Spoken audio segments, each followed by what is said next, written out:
DreAllDay.com. Dre Baldwin, DreAllDay.com. Welcome to the video. Today's topic is self-hypnosis. I remember I was looking up hypnosis classes. I was going to try to get training in hypnosis. I think it can help me, and it can help me help more people other ways. So I couldn't find any hypnosis classes where I live in South Florida. So if any of you is a certified hypnosis trainer in South Florida, send me a message or leave a comment on this video, let me know. But I want to talk about self-hypnosis today. Even though I'm not a certified hypnosis expert, one thing that I do know is that we are all hypnotizing ourselves every single day at all times. And that's what we're going to talk about here today, how you can get control of the hypnosis that you are having, that you are putting onto yourself at all times. Even at this exact moment, you're hypnotizing yourself. Let me tell you a quick story. There was this guy named Mr. Stone.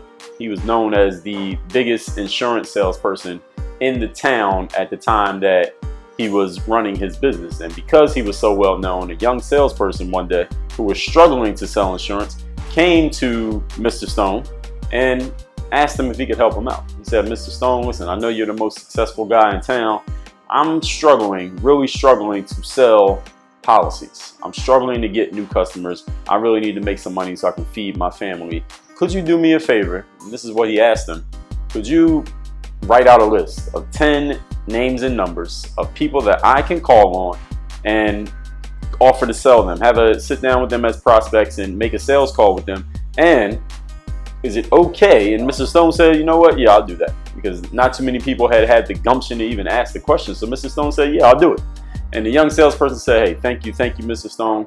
Also, could I ask you, when you give me those 10 names and numbers to call on, is it okay that when I reach out to those people, I can mention your name? I can tell them that I'm calling them on your recommendation?"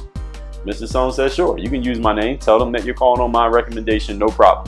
Come back here later on this afternoon and my secretary will have the list of 10 names and numbers of people you can call on to sell your stuff when you come back." And the young salesperson thanked him, moved on. Mr. Stone went back to doing his business.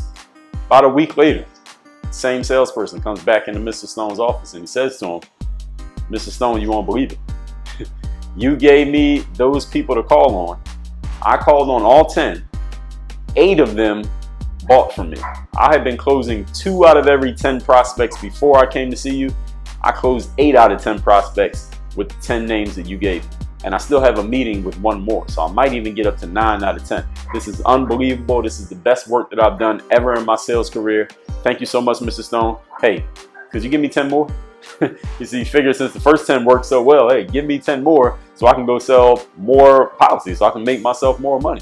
Mr. Stone said, "Well, it was great what you did, but at this moment you caught me where I'm actually really busy. But if you want 10 more names and numbers, just go over to that phone book there and open it up. That's where I got the names and numbers in the first place."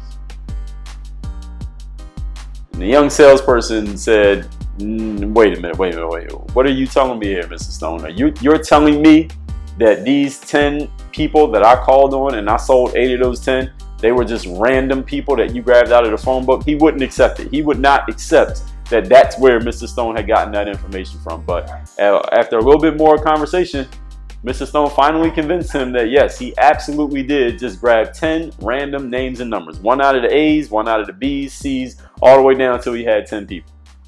Now, what is the moral of that story? What do I want you to get from that story?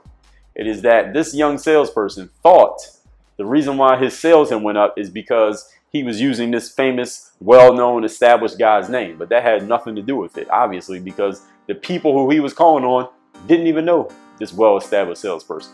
The only thing that changed is that this young salesperson's confidence went up because he believed he had an inside advantage that didn't actually exist. This is kind of like the placebo effect.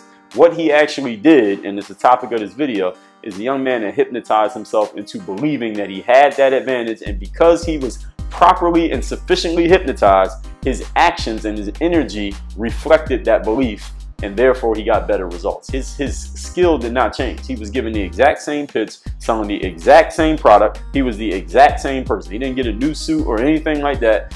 Only thing that changed was the way that he was looking at the situation. So I'm going to tell you how you can take control of self-hypnosis, even if you don't have a Mr. Stone to give you 10 random names and numbers to go sell your product to. Number 1, understand that you're doing this, hypnotizing yourself daily, every single day. something that I explained in detail in my last book called the Mental Workbook. If you don't have it, it's at dreallday.com/workbook. I'll put the link down there. Is that 85% of our thoughts are unconscious and habitual thoughts, meaning we don't know that we're thinking them and we're doing it over and over and over again.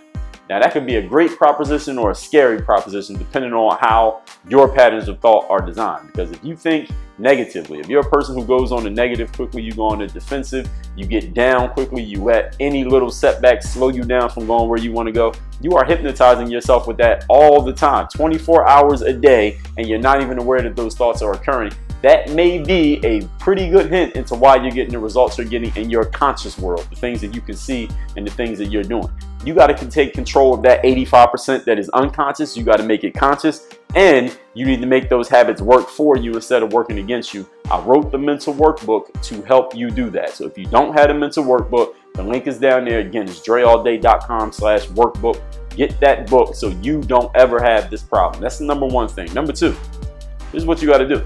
As I just told you, you have to bring the unconscious into the conscious. You have to become more aware of what you're doing and fix it with your mental conditioning. Mental conditioning is the same as sport conditioning. In basketball, we would do all kinds of sprints and drills and suicides and all types of stuff to condition our bodies for the game. And why do we do that? Not so that when the game came around, we would never get tired. Because listen, if you run up and down the basketball court for long enough, you're going to get tired. I don't care how great of a shape you are in, you're going to get tired. The difference is when you're well conditioned is that you need less time to recover from fatigue before you can go full speed again. The person who's not conditioned needs a whole lot more time to recover before they can go full speed again, if they can ever go full speed again, or before they injure themselves or pop their hamstring or something because they're not in shape. Their body is not conditioned to deal with what is they're being asked to do. So you have to become aware of what you're thinking unconsciously, then condition yourself to think the way that you want to think consciously, then send it back to the unconscious. That's the way that it works. And in the mental workbook, I'll show you exactly how to do that. Point number three, how do you do this mental conditioning? I'll give you one step that you need to follow. This is the be, do, have principle. And it works very simply. Some people have heard of it before. What do you want to have in your life? So you start at the end. What is it that you want to have in your life? What are the outcomes you wish to achieve? You need to know what they are. And you can do this for one specific area of your life, like your business, your family, your relationships, your sport, your money. You can do this with any one particular area, or you can do it with your whole life. What do you want to have? You need to know in detail what your life looks like when you have exactly what you want. Step number two is we're working backwards. What do you need to do in order to achieve it? Because we know you don't get something for nothing in life, right? Does anybody here just get something for nothing whenever they feel like it? Not every time. Maybe you've gotten something for nothing sometimes in your life. You think it was for nothing, but it really wasn't. It's just karma coming back around to you, or karma is still going to come back around to you to get that payback for what you owe. What do you need to do in order to achieve the outcomes that you said you want? What would you need to give? How hard would you need to work to get that? How many products would you need to sell to make that kind of money? What kind of person do you need to be to attract that type of man or that type of woman into your life? What type of mindset do you need to have that kind of business, or have that many fans, or produce those type of results? What do you need to do? And the third question is, who do you need to be?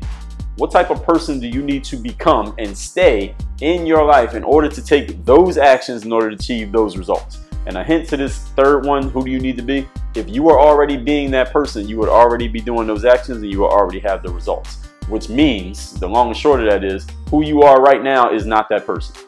Which means you need to make some changes. What needs to change about who you are being in order for you to take the actions, in order for you to get the results? You follow those 3 steps, not just the be, do, have, but the 3 steps about self-hypnosis. Number 1, understand that you're doing it daily, fixing those unconscious thoughts. Number 2, bringing the unconscious to the conscious awareness, then going through your mental conditioning, which is step 3, the be, do, have principle. All of this I help you lay out in detail in the mental workbook. If you don't have it, I done mentioned it 4 times. The link is down there in the video description. I'm telling you to help you. That is how you do self-hypnosis. I guarantee it works. If you don't believe me, get the mental workbook, use it. If it doesn't produce results for you, let me know. Send it back to me. I'll give you your money back. No problem. I guarantee my work. Work on your game. DreAllDay.com.